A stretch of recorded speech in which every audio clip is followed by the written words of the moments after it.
जो पाकिस्तान का जो एक ट्रस्ट फैक्टर है, आज एक पाकिस्तानी को इस तरह से देखा जाता है, कुछ इस तरह से देखा जाता है दुनिया भर में कि यार बी केयरफुल, वो पाकिस्तानी आ गया, बस के अंदर चढ़ गया, कहीं फट ना जाए।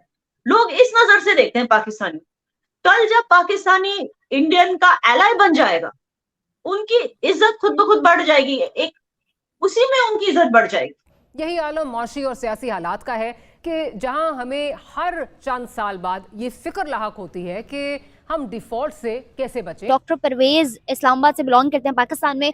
उन्होंने एक बयान दिया कि पाकिस्तान की भलाई इसी में है कि वो हिंदुस्तान के साथ तिजारत शुरू कर ले सारे इश्यूज को सॉल्व करने के लिए। तो ये हाफिज सईद दे क्यों नहीं देते, मतलब यहाँ क्यों वो बिठा के रखा हुआ है अपना हीरो बना के? वही तो उसी तबके को अपील करने के लिए, और हम बतौर मुल्क इनसे लड़ने के लिए तैयार नहीं होते। जय दिल्ली को भी दे दीजिए साथ में, फिर देखिए आप ऐश करोगे। मैं बता रही हूँ ना, आप ऐश करोगे। मेरे ख्याल से तो बिल्कुल करनी चाहिए, क्योंकि एक साउथ एशियन रीजन के हवाले से अगर बात की जाए तो India is one of the most biggest economical hub, और उनका बॉम्बे का बजट जो है हमारे पाकिस्तान के बजट से I believe so that it's bigger than that. कि हिंदुस्तान तो हमेशा आया था ना, लेकिन हमेशा आप लोगों ने बोलते ना बैक स्टैबिंग की, हमेशा। क्या वो तो मोदी जी भी आ गए थे नवाज शरीफ से मिलने, उससे पहले वाजपेयी जी भी आए थे, लेकिन दोनों बार बैक स्टैबिंग ही हुई। पहले कारगिल वॉर कर दिया आपने, जब वाजपेयी जी मिलके आए तो आपने कारगिल वॉर कर दिया, जब मोदी जी मिलके आए तो आपने पठानकोट कर दिया। तो मतलब कितने बार कोई मौका देगा ना किसी को। जय हिंद दोस्तों, very warm welcome to Hindustan special channel. Pakistan के आर्थिक संकट का असर अब पाकिस्तानी आर्मी पर भी पड़ने लगा है। पाकिस्तान की आर्मी अब तक अपने खर्चे कम करने के लिए तैयार नहीं थी। सरकार के सभी मंत्रालयों के डेवलपमेंट फंड सहित रोजमर्रा के खर्चों का 80% तक कम किया जा चुका है। ऐसे में अब पाकिस्तानी सेना को भी आटा दालों की कीमतों का पता चलने लगा है। हालात इतने खराब हो चुके हैं कि पाकिस्तानी सेना के पास गाड़ियों में तेल भरवाने के पैसे कम पड़ रहे हैं। इसी के चलते 23 मार्च को होने वाली मिलिट्री परेड को पहले ही रद्द किया जा चुका है। दूसरी तरफ पाकिस्तानी मीडिया यह चर्चा कर रहा है कि एक पाकिस्तानी की पहचान विदेशों में दहशतगर्द के रूप में होती है, और हर किसी को इसी बात का डर लगा रहता है कि यह पाकिस्तानी कहीं फट ना जाए। दूसरी तरफ अब पाकिस्तान भारत के साथ अपने अच्छे रिश्ते बनाने के लिए तरस रहा है, क्योंकि अब पाकिस्तानियों को अपना मुल्क डूबता हुआ नजर आ रहा है।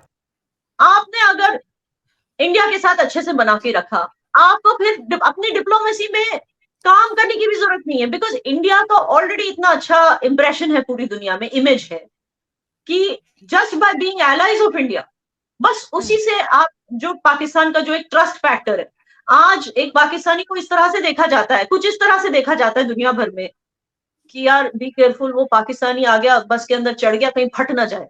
लोग इस नजर से देखते हैं पाकिस्तानी।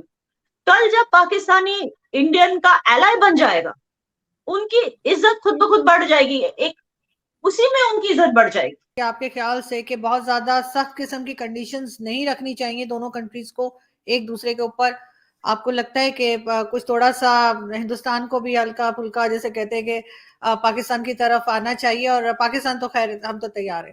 देखिए हिंदुस्तान तो हमेशा आया था ना, लेकिन हमेशा आप लोगों ने बोलते ना बैक स्टैबिंग की, हमेशा। क्या वो तो मोदी जी भी आ गए थे नवाज शरीफ से मिलने, उससे पहले वाजपेयी जी भी आए थे, लेकिन दोनों बार बैक स्टैबिंग ही हुई। पहले कारगिल वॉर कर दिया आपने, जब वाजपेयी जी मिलके आए तो आपने कारगिल वॉर कर दिया, जब मोदी जी मिलके आए तो आपने पठानकोट कर दिया।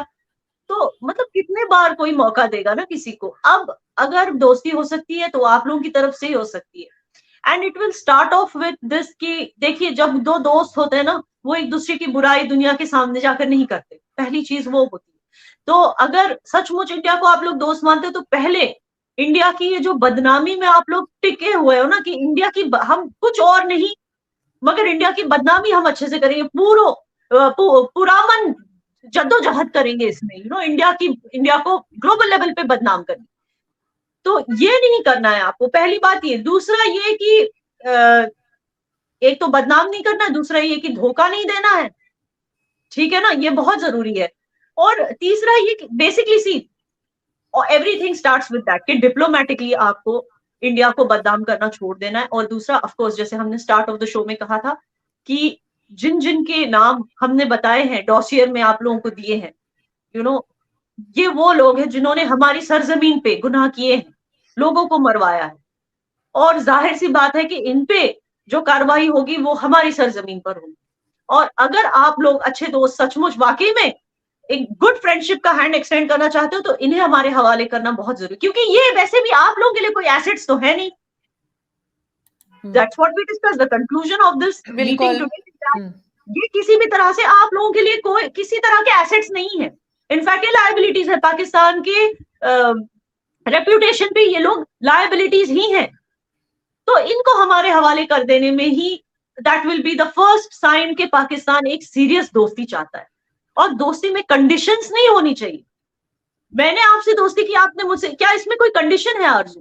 कल अगर मैं आपके शोज में आना बंद कर दूं फॉर वॉट एवर रीजन, क्या आप मेरे से दोस्ती तोड़ देंगी?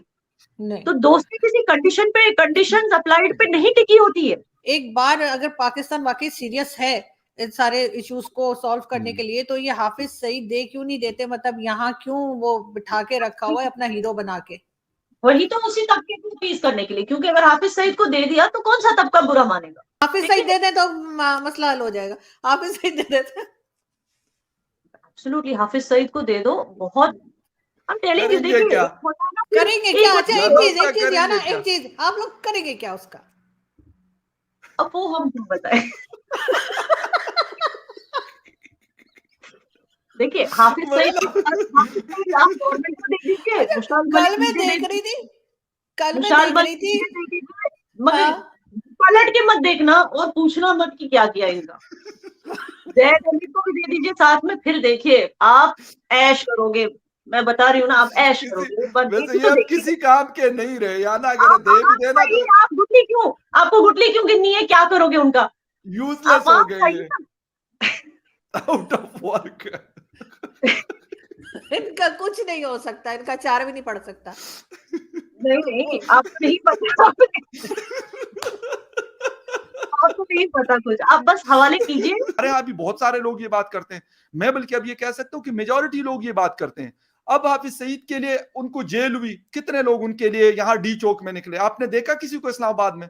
मैं रोजाना प्रेस क्लब जाता हूं, हर किसी का मैं वहां पे प्रोटेस्ट देखता हूं। मैंने हाफिज सईद के लिए या जो दूसरे मसूद अजहर और दूसरे तीसरे, उनके लिए मैंने 10 बंदों का प्रोटेस्ट मैंने नहीं देखा। होना तो ये चाहिए था कि उनके लिए कम से कम प्रोटेस्ट तो करते ना, कि उनके लिए सॉफ्ट कॉर्नर लोगों में था। या फिर जिस तरह गिलानी साहब का जब इंतकाल हुआ था यहाँ पे, तो 10 लोग भी नहीं गए थे उनके जनाजे पे। That's what I am saying. हालांकि रोड ब्लॉक वहां पे पुलिस तैनात थी सिक्योरिटी के लिए, इन द सेंस कि अगर लोग आए तो वहां पे रोड ब्लॉक्स करके रखे थे ताकि लोगों को चलने की जगह हो, ताकि वहां व्हीकल्स नहीं आए। मगर 10 लोग भी नहीं आए जनाजे। तो यही चीज है दैट हुकूमत, पाकिस्तानी हुकूमत must move on from this old propaganda and start thinking fresh कि इंडिया से हाथ मिलाने के सिवा उनके पास कोई और चारा नहीं। अगर इन्फ्लेशन कम करना है, अगर महंगाई कम करनी है,